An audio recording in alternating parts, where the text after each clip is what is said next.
Ibu-ibu, bapak-bapak, saudari-saudara, kata yang beberapa kali keluar dalam bacaan Injil hari ini adalah berbuah. Yohanes, Santo Yohanes, Rasul Yohanes mengakhiri bacaan Injil pada hari ini dengan mengatakan bahwa kamu harus banyak berbuah. Dengan cara berbuah banyak, Bapakku dimuliakan, dan dengan berbuah banyak, kamu adalah murid-muridku. Jadi berbuah ini yang hendak kita bicarakan pada hari ini. Berbuah itu artinya panen. Padi berbuah, avokado berbuah, anggur berbuah, tembakau sudah cukup matang. Berbuah artinya panen, menghasilkan. Jadi kita petik karena buahnya sudah matang dan pantas untuk entah diproduksi atau pantas untuk dimakan atau pantas untuk dibuat menjadi bahan industri dan lain-lain. Nah, berarti buah yang Yesus maksudkan pada kita hari ini adalah misi kita sebagai orang beriman, yaitu berbuah di tengah-tengah masyarakat sehingga orang panen buah-buah itu.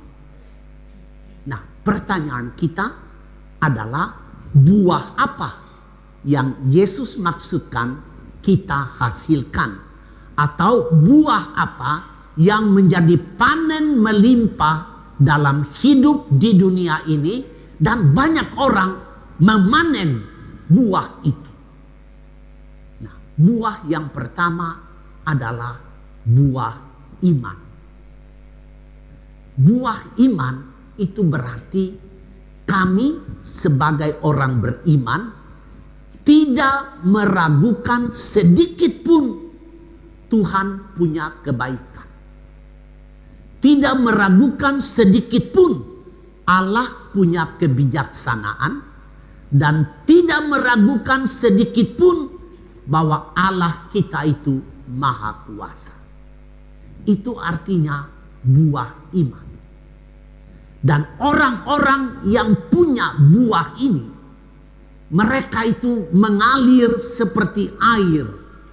Mereka sudah hidup di dalam satu kedalaman, dan air yang mengalir dari kedalaman itu tidak pernah terhambat.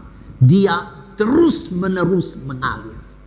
Nah, buah iman yang harus kita hasilkan adalah kita harus menjadi saksi bagi dunia bahwa Allah itu baik. Yang kedua, Dia tahu apa yang baik untuk saya, untuk Anda, untuk orang ini dan untuk orang itu. Dan juga Dia punya kuasa untuk memberitahu kepada kita kapan saya memberi yang terbaik ini untuk Anda. Itu yang kita mesti menjadi saksikan kepada dunia. Allah itu baik, Dia selalu menghendaki yang baik. Yang kedua, Dia tahu apa yang baik untuk Anda dan saya, dan Dia tahu kapan Dia memberikan yang baik itu. Jadi walaupun kadang-kadang kita berada di dalam masa-masa berat, kadang-kadang kita berada pada masa-masa yang sulit, pada masa-masa yang membuat hati kita takut, tetapi orang yang punya buah iman itu, dia benar-benar percaya Allah pegang kendali. Allah tetap pegang kendali dalam situasi ini. Bahkan orang yang punya buah iman itu percaya bahwa Allah kadang-kadang memakai peristiwa-peristiwa hari-hari, entah peristiwa itu baik, entah peristiwa itu kurang baik, entah peristiwa itu memuaskan, entah peristiwa itu tidak memuaskan, entah peristiwa itu sesuai dengan harapan kita, entah peristiwa itu tidak sesuai dengan harapan kita.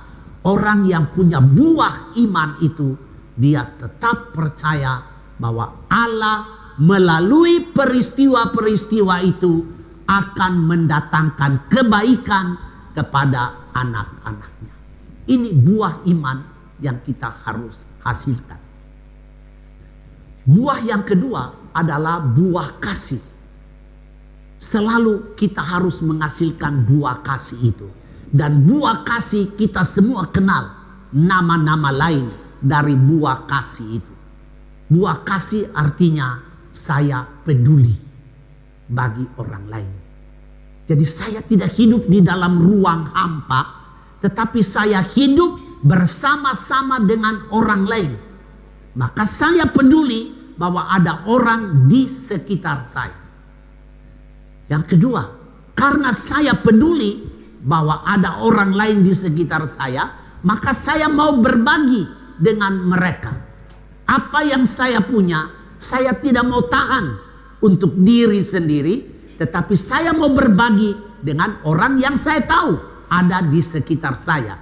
Peduli artinya saya tahu ada orang lain yang kemudian karena saya peduli maka saya mau berbagi. Saya tidak menahan untuk diri, dan berbagi itu hanya mungkin kalau hati saya tergerak oleh belas kasihan, berbela rasa, compassion.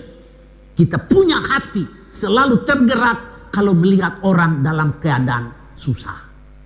Orang dalam keadaan yang sulit, kita punya hati tidak bahagia kalau kita melihat orang dalam keadaan susah. Nah, itu buah kasih yang kita mesti berbuah di tengah-tengah masyarakat. Panen tentang kepedulian, panen tentang berbagi, dan panen tentang berbela rasa. Kemudian buah yang terakhir adalah buah pengharapan. Buah pengharapan ini berbeda dengan buah iman. Kalau buah iman itu sudah ada. Allah dan kebaikannya sudah ada. Allah dan kebijaksanaannya sudah ada. Itu ada di depan mata kita. Tinggal kita percaya atau tidak. Tetapi buah pengharapan tidak ada. Tetapi kita mesti hidup di dalam pengharapan. Ibu bapak, yang saya maksud begini. Saya dalam keadaan sakit. Saya berharap untuk sembuh. Sembuh itu belum ada. Belum ada. Yang saya rasa adalah saya terbaring di rumah sakit dalam keadaan mengerang kesakitan. Saya harap akan sembuh, sembuhnya belum ada. Nah, di sini buah pengharapan artinya tidak pernah takut. Saya tidak pernah takut. Saya percaya kepada janji Allah bahwa Allah mendatangkan yang baik, Dia juga akan mendatangkan kesembuhan. Ini berharap artinya belum ada dan tidak ada dasar. Umpamanya saya menderita penyakit kanker paru-paru, tiap hari bengek, sakit, setengah mati. Saya berharap untuk bernapas lebih lega lagi, tetapi itu belum ada. Tiap hari saya makan obat, tetapi saya belum bernapas baik. Artinya kesembuhan itu belum ada. Tetapi orang yang berharap artinya dia percaya Allah akan mendatangkan itu kepada saya. Nah, ini hidup di dalam pengharapan. Contoh lain lagi, di dalam rumah suami istri tidak pernah ada damai. Selalu tengkar tiap hari, tidak ada damai. Yang satu menganggap diri paling benar, yang lain juga menganggap diri paling benar, dan dua-dua benar, jadi harus berkelahi untuk siapa kuat dan dia benar, begitu kan? Bukan siapa benar dia kuat, tapi siapa kuat dia benar, ya kan? Nah, itu kadang-kadang begitu di dalam keluarga kita. Nah, kita berharap akan damai, tapi damai itu belum ada. Nah, hidup di dalam pengharapan artinya kami walaupun tidak ada dasar, karena kami berdua sungguh-sungguh adalah orang yang keras, orang yang egois, orang yang mempertahankan kebenaran dan tidak mau kalah, berarti tidak ada harapan akan damai. Tidak ada dasar untuk damai. Tetapi hidup di dalam pengharapan artinya kami percaya Allah akan mendatangkan damai itu kepada kami. Nah, Ibu Bapak, 3 macam buah ini yang harus kita hasilkan dalam kehidupan beriman kita di tengah-tengah masyarakat. Tetapi hari ini Tuhan Yesus memberi kita nasihat. Supaya kamu bisa berbuah begitu, menghasilkan buah iman, menghasilkan buah-buah kasih, dan menghasilkan buah-buah pengharapan, kamu harus bertumbuh di dalam aku. Kamu harus bersekutu di dalam aku. Kamu harus bersatu di dalam aku. Artinya Tuhan mengatakan kamu mesti memiliki sikap ketergantungan kepada Allah. Sebab Allah itu sumber damai. Allah itu sumber kebaikan. Allah itu sumber terang. Allah itu sumber sukacita. Bersekutulah dengan aku, maka kamu dekat sumber itu, kamu akan hidup dan menghasilkan seperti yang ada pada sumber ini. Ibu bapak, saya kasih satu ilustrasi. Waktu kami kecil, saya pribadi, saya lihat ibu saya kalau memasak ubi. Ubi ini saya jarang lihat di sini. Tapi di Tanimbar itu ada satu jenis umbi, tanaman besar. Dia besar seperti begini. Bulat. Kami katakan di sana ubi. Nah, kalau ibu saya masak ubi itu, dia tidak mengupas semuanya. Dia ambil beberapa stik dari ubi itu. Dia akan membuat semacam kepingan begitu. Kira-kira dari satu ubi, dia akan mengambil 3 sampai 5 kepingan. Jadi kalau mama memasak 5 ubi, berarti akan mendapat kira-kira 15 sampai 20 kepingan. Kepingan itu dimaksud untuk apa? Itu kan sudah keluar dari ubinya. Ubi akan kami makan, tapi kepingan itu disimpan. Pada waktu musim tanam, stik itu yang ditaruh di dalam tanah. Dan ibu bapak, setelah beberapa bulan menghasilkan buah besar begini. Nah, itu yang saya maksud. Jadi kita harus bertumbuh kepada umbi yang tidak mati. Ada umbi yang busuk dan mati. Tetapi Yesus adalah umbi yang tidak pernah mati. Dia tetap hidup.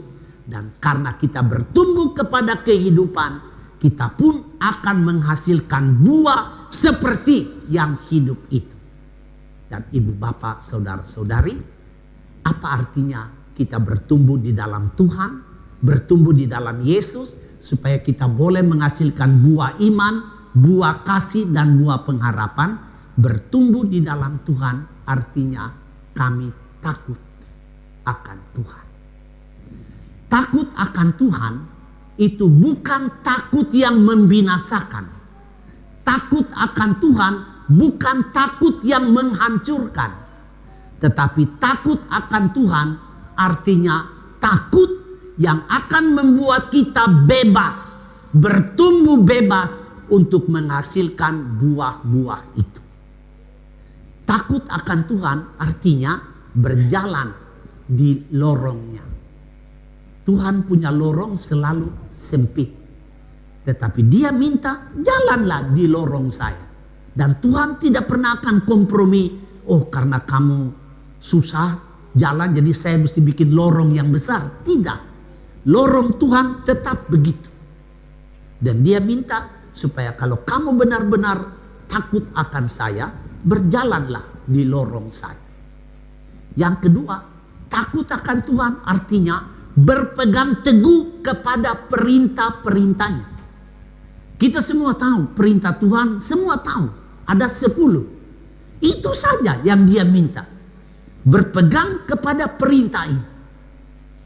berjalan di lorong saya, dan berpegang teguh pada perintah ini. Kalau kita melakukan itu saja, pasti kita akan menghasilkan banyak buah. Nah, Ibu Bapak, sebagai penutup dari permenungan ini, mungkin kita katakan, banyak orang yang tidak percaya kepada Tuhan pun mereka hidup baik-baik saja, biasa-biasa saja. Benar, benar. Orang yang tidak percaya kepada Tuhan, tidak bertumbuh kepada Kristus, juga mereka tetap hidup biasa-biasa saja. Tetapi hidup yang dimaksudkan oleh Yesus itu adalah hidup di mana tadi saya bilang tidak meragukan kebaikannya.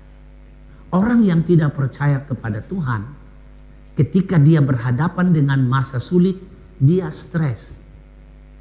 Tetapi orang yang dekat dengan Tuhan, ketika dia berada pada masa sulit, hatinya tenang-tenang saja.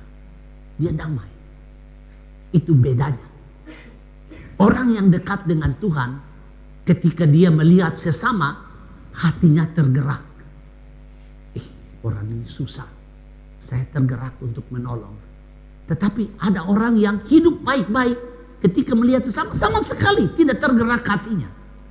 Dia seperti imam dan levita yang dalam perumpamaan Lukas bab 10, orang Samaritan yang baik itu, dua imam, dua orang yang lewat, ketemu orang yang dirampok, mereka lewat dan hanya melihat, memandang begitu dan jalan terus. Beda dengan orang Samaria yang baik hati. Ketika dia lihat orang itu, dia tahu itu orang Yahudi, dia tahu bahwa itu musuh saya, dia turun dari keledai, dari kudanya, dia merawat orang itu. Ini beda, beda. Nah, Ibu Bapak, mari kita berdoa dalam misa kudus ini supaya kita belajar bertumbuh dalam Tuhan Yesus dengan berjalan di lorongnya, mengikuti perintah-perintahnya dengan setia, supaya kami bisa menghasilkan buah-buah iman, kasih, dan harapan di tengah-tengah kebersamaan kami dengan orang-orang lain. Amin.